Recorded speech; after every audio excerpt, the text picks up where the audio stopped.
Wrapper Chandan Shetty ಅವರ ಅಭಿನಯದ ಬಹುನಿರೀಕ್ಷಿತ ಸಿನಿಮಾ ಮತ್ತು ಚೊಚ್ಚಲ ಸಿನಿಮಾವಾಗಿರುವಂಥದ್ದು ಸೂತ್ರಧಾರಿ ಸಿನಿಮಾ. ಆ ಸಿನಿಮಾ ಇದೇ ಮೇ 9ರಂದು ಅದ್ದೂರಿಯಾಗಿ ತೆರೆ ಕಾಣ್ತಾ ಇದೆ. ಇದರ ಬಗ್ಗೆ ಮಾತನಾಡಲಿಕ್ಕೆ ಈ ಒಂದು ಚಿತ್ರದಲ್ಲಿ ನಾಯಕಿ ನಟಿಯಾಗಿ ನಟಿಸಿರುವಂತಹ ಅಪೂರ್ವ ಅವರು ಕೂಡ ನಮ್ಮ ಜೊತೆಗಿದ್ದಾರೆ. ಪ್ರಿಯ ವೀಕ್ಷಕರೇ, ಈ ಸಿನಿಮಾ ಬಹಳಷ್ಟು ರೋಚಕತೆಯಿಂದ ಕೂಡಿರತಕ್ಕಂಥದ್ದು ಮತ್ತು ರ್ಯಾಪರ್ ಚಂದನ್ ಶೆಟ್ಟಿ ಅವರು ಅನೇಕ ಹಾಡುಗಳ ಮೂಲಕ ರಾಜ್ಯದ ಜನರ ಮನ ಗೆದ್ದಂಥವರು. ಈಗ ಸಿನಿಮಾ ಇಂಡಸ್ಟ್ರಿ ಕೂಡ ಕಾಲಿಟ್ಟಿದ್ದಾರೆ, ಸಿನಿಮಾ ಅಖಾಡಕ್ಕೂ ಕೂಡ ಕಾಲಿಟ್ಟಿದ್ದಾರೆ. ಹಾಗಾಗಿ ಈ ಸಿನಿಮಾದ ನಾಯಕಿ ನಟಿ ಅವ್ರ ಜೊತೆಗೆ ನಟಿಸಿರುವಂಥದ್ದು. ಅವ್ರೇನು ಹೇಳ್ತಾರೆ ಕೇಳ್ಕೊಂಡು ಬರೋಣ ಬನ್ನಿ. ಮ್ಯಾಮ್, ಕಾರ್ಯಕ್ರಮಕ್ಕೆ ಸ್ವಾಗತ. ಸಿನಿಮಾದ ಕೊಡೆ ಮೂಮೆಂಟಲ್ಲಿ ಇದ್ದೀರಾ, ಅಂದರೆ ಸಿನಿಮಾ ತುಂಬ ದಿನಗಳಿಂದಲೂ ಕೂಡ ಶೂಟಿಂಗ್ ಆಗ್ತಾ ಬಂತು. ಈಗ ಲಾಸ್ಟ್ ಮೂಮೆಂಟ್ ಬಿಡುಗಡೆಗೆ ಸಜ್ಜಾಗಿದೆ. ಈ ಟೈಮಲ್ಲಿ ಏನು ಹೇಳಿಕ್ಕೆ ಇಷ್ಟಪಡ್ತೀರಾ ಅಂತ? ರಿಲೀಸ್ ಆಗ್ತಿದೆ ಅನ್ನೋದೇ ಖುಷಿ, ಆ ಸೆಲೆಬ್ರೇಷನ್ ಅದು. ಯಾಕೆಂದರೆ ಕನ್ನಡ ಸಿನಿಮಾ ಥಿಯೇಟರಲ್ಲಿ ನೋಡಬೇಕು ಅನ್ನೋ ಒಂದು ಆಸೆ ಇದ್ದೇ ಇರುತ್ತೆ. ಅದು ನಮ್ಮ ಸಿನಿಮಾ ಥಿಯೇಟರಿಗೆ ಬರ್ತಾ ಇದೆ, ನಾವೆಲ್ಲ ಹೋಗಿ ಥಿಯೇಟರಲ್ಲಿ ಅಭಿಮಾನಿಗಳ ಜೊತೆ ಸಿನಿಮಾ ನೋಡ್ತೀವಿ ಅನ್ನೋದೇ ದೊಡ್ಡ ಸೆಲೆಬ್ರೇಷನ್ನು. ಓಕೆ, ಚಂದನ್ ಶೆಟ್ಟಿ ಅವರ ಜೊತೆ ಕೂಡ ತಾವು ಆ್ಯಕ್ಟಿಂಗ್ ಮಾಡಿದಾರ. ಈ ಒಂದು ಖುಷಿ ಎಷ್ಟರ ಮಟ್ಟಿಗಿದೆ ಅಂತ ತಮಗೂ ಕೂಡ? ಒಂದು ಒಳ್ಳೆ ವರ್ಸಟೈಲ್ ಆ್ಯಕ್ಟರ್ ಚಂದನ್ ಶೆಟ್ಟಿ ಅವರು. ಯಾಕೆಂದರೆ ನಾನು ಅವ್ರನ್ನ ಆ್ಯಕ್ಚುಲಿ ಅವರ ಆಲ್ಬಮ್ ಸಾಂಗ್ಸ್ನೆಲ್ಲ ನೋಡಿದ್ದೀನಿ. ಸೊ ಖುಷಿ ಇದೆ, ಏಕೆಂದರೆ ಅವ್ರ ಎನರ್ಜಿ ಜೊತೆ ನಾವು ಮ್ಯಾಚ್ ಮಾಡಬೇಕಾಗುತ್ತೆ. ಬಿಕಾಸ್ ನಂದೆಲ್ಲ ಸಿನಿಮಾಗಳು ಎಲ್ಲ ಲೆಜೆಂಡಿ ಆ್ಯಕ್ಟರ್ ಜೊತೆ ಮಾಡ್ತಾಯಿದ್ದೆ. ರವಿ ಸರ್ ಜೊತೆ ಆಗಿರ್ಬೋದು, ಶರಣ್ ಸರ್ ಜೊತೆ, ಅಜಯ್ ಸರ್ ಜೊತೆ. ಸೊ ಅವಾಗೆಲ್ಲ ಏನಾಗ್ತಿತ್ತು, ನನಗೆ ನೋಡಿ ಕಲಿತಾ ಇದ್ದೆ, ಏನು ಮಾಡ್ತಾರೆ ಅನ್ನೋದನ್ನು ನೋಡಿ ಕಲಿತಾ ಇದ್ದೆ. ಬಟ್ ಚಂದನ್ ಶೆಟ್ಟಿ ಅವರೆಲ್ಲ ಆ್ಯಸ್ ನಮಗೆ ಒಂದೇ ಏಜ್ ಗ್ರೂಪ್ ಆಗಿರೋದ್ರಿಂದ, ಸ್ವಲ್ಪ ಏನೋ ಒಂದು 4-5 ವರ್ಷ ಡಿಫ್ರೆನ್ಸ್ ಆಗಿರೋದ್ರಿಂದ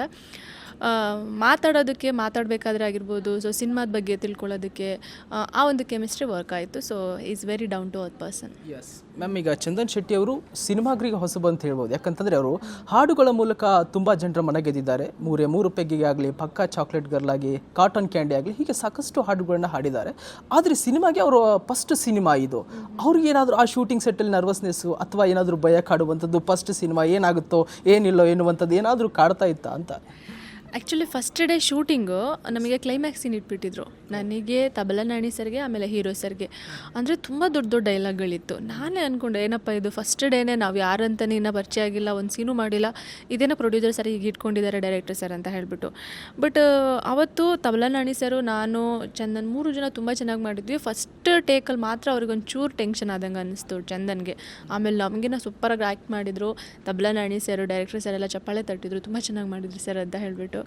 ಸೊ ಅಂದರೆ ಅವರಿಗೆ ಆಲ್ರೆಡಿ ಕ್ಯಾಮ್ರಾ ಫಿಯರ್ ಹೊರಟೋಗ್ಬಿಟ್ಟಿದೆ ಆಲ್ರೆಡಿ. ಅಂದರೆ ಅವರೆಲ್ಲ ಆಲ್ಬಮ್ ಸಾಂಗ್ಸ್ ಎಲ್ಲ ಮಾಡಿ ಅವ್ರಿಗೆ ಆ ಥರ ಕ್ಯಾಮ್ರಾ ಅದೊಂದು ಫಿಯರ್ ಏನಿಲ್ಲ.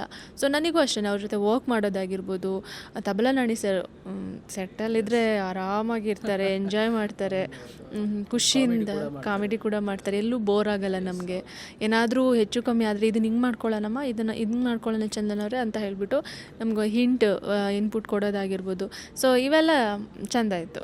ಓಕೆ, ತಮಗೆ ಈ ಒಂದು ಸೂತ್ರಧಾರಿ ಸಿನಿಮಾ ಮೂಲಕ ಮೆಮೊರೇಬಲ್ ಮೂಮೆಂಟ್ ಅಂತ ಈ ಶೂಟಿಂಗ್ ಸೆಟ್ ಆಗಲಿ, ಇಡೀ ಈ ಒಂದು ಸಿನಿಮಾದ ಜರ್ನಿ ಉದ್ದಕ್ಕೂ ಮ್ಯಾಮ್ ಮೆಮೊರಬಲ್ ಅಂತ ಅಂದರೆ, ಈ ಸಿನಿಮಾದಲ್ಲಿ ಏನಾಗಿದೆ ಅಂದರೆ, ಇದೊಂದು ಸಸ್ಪೆನ್ಸ್ ಥ್ರಿಲ್ಲರ್ ಸಿನಿಮಾ ಆಗಿರೋದ್ರಿಂದ ಒಂದು ಆ ಥರ ಥ್ರಿಲ್ಲಿಂಗ್ ಸಿನಿಮಾ ಅಲ್ವಾ. ಸೊ ಆ ಥರ ಹೋಗುತ್ತೆ. ಒಂದು ಸೈಡಲ್ಲಿ ಲವ್ ಟ್ರ್ಯಾಕ್ ಕೂಡ ಹೋಗುತ್ತೆ. ಹೌದು.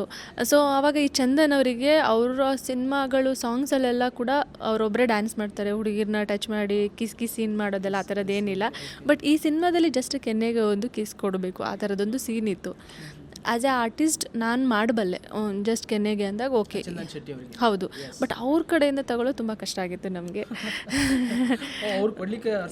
ಹೌದು, ತುಂಬಾ ಪಟ್ಟರು. ಹೌದು, ಅವ್ರು ಭಯನೇ ಪಡ್ತಾಯಿದ್ರು, ಹೇಗೆ ಮಾಡೋದು, ಏನು ಮಾಡೋದು ಇದನ್ನು ಸರ್, ನೀವೇ ಇದನ್ನ ಏನಾದರೂ ಚೀಟ್ ಮಾಡಿಬಿಡಿ, ಹಾಗೆ ಹೇಗೆ ಅಂತೆಲ್ಲ ಮಾತುಕತೆ ಆಯಿತು.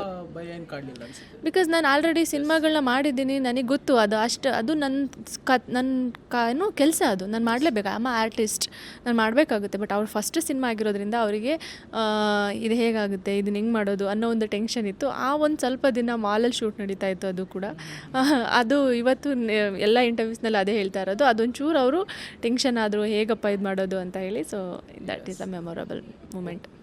ಓಕೆ ಮ್ಯಾಮ್, ನೆಕ್ಸ್ಟು ಅಂತಂದರೆ ನೀವು ಬೇರೆ ಬೇರೆ ಸಿನಿಮಾಗಳಲ್ಲೂ ಕೂಡ ನಟಿಸಿದ್ದೀರಾ. ಬೇರೆ ಸಿನಿಮಾಗಳಿಗಂತಲೂ ಕೂಡ ಸೂತ್ರಧಾರಿ ಸಿನಿಮಾ ಅದೆಷ್ಟು ಡಿಫ್ರೆಂಟ್ ಅಂತ ತಮಗೆ? ನಾನು ಮಾಡ್ತಾ ಇರೋ ಎಲ್ಲ ಸಿನಿಮಾ, ಇವಾಗ ಹಳೆ ಸಿನಿಮಾದಲ್ಲೂ ಹೇಳಿರ್ಬೋದು, ಅದರಲ್ಲಿ ನನಗೆ ಬೇರೆ ಥರ ಪಕ್ಕದ ಮನೆ ಹುಡುಗಿ ಥರ ಕಾಣಿಸ್ಕೊಂಡಿದ್ದೆ ಸೂರ್ಯಲವ್ ಸಂಧ್ಯಾದಲ್ಲಿ. ಇದರಲ್ಲಿ ಸ್ವಲ್ಪ ಗ್ಲಾಮ್ ಟಚ್ ಇರೋದ್ರಿಂದ ಓನ್ಲಿ ನನಗೆ ಜನಗಳು ಇವಳು ತುಂಬ ಬರೀ ಟ್ರೆಡಿಷ್ನಲ್ ಲುಕ್ಕಿಗೆ ಸೂಟ್ ಆಗ್ತಾಳಪ್ಪ ಅಂತ ಅಂದ್ಕೊಳ್ಳೋ ಬದಲು ನಾನು ಒಂದೊಂದು ಪಾತ್ರದಲ್ಲೂ ಬೇರೆ ಬೇರೆ ಡಿಫ್ರೆಂಟಾಗಿ ಕಾಣಿಸ್ಬೇಕು ಅನ್ನೋದು ನನ್ನೊಂದು ಆಸೆ.